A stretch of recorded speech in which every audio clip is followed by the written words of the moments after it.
6 years after dramatic weight loss on the TV show The Biggest Loser, most contestants in a recent study had regained the pounds, and on top of that, their metabolism had slowed and they were burning fewer calories every day than they did before the show. Researchers studied 14 contestants who participated in the 30-week competition, which involves intensive diet and exercise training.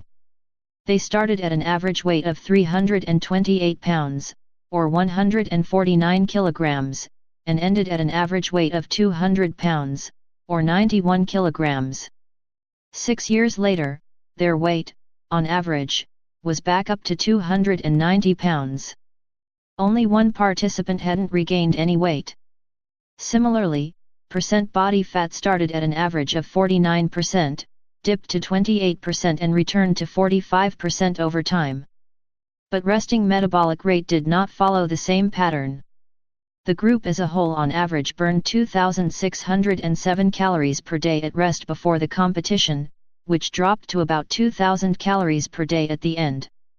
6 years later, calorie burning had slowed further to 1,900 per day. The slower the metabolism, the more a person has to cut back on calories in order to keep from gaining weight. There used to be a mythology that if you just exercised enough you could keep your metabolism up, but that clearly wasn't the case.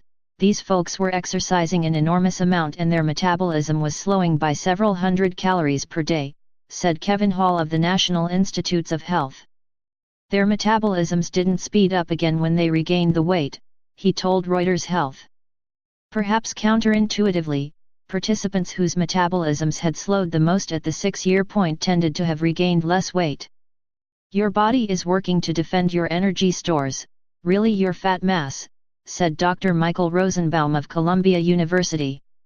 When that fat mass is diminished, either by eating less or exercising more, most of us respond by changes in brain circuitry that increase our tendency to eat and changes in neural and endocrine systems, and especially muscle, that make us more metabolically efficient.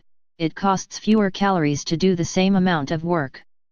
The aim of the Biggest Loser program is entertainment, not sustained contestant weight loss, said Professor John Speakman of the University of Aberdeen.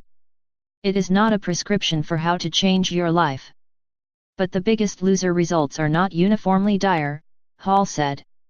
On average, the group regained much of their weight but did maintain about 12% weight loss even after 6 years, had better cholesterol profiles, and none had developed diabetes during follow-up.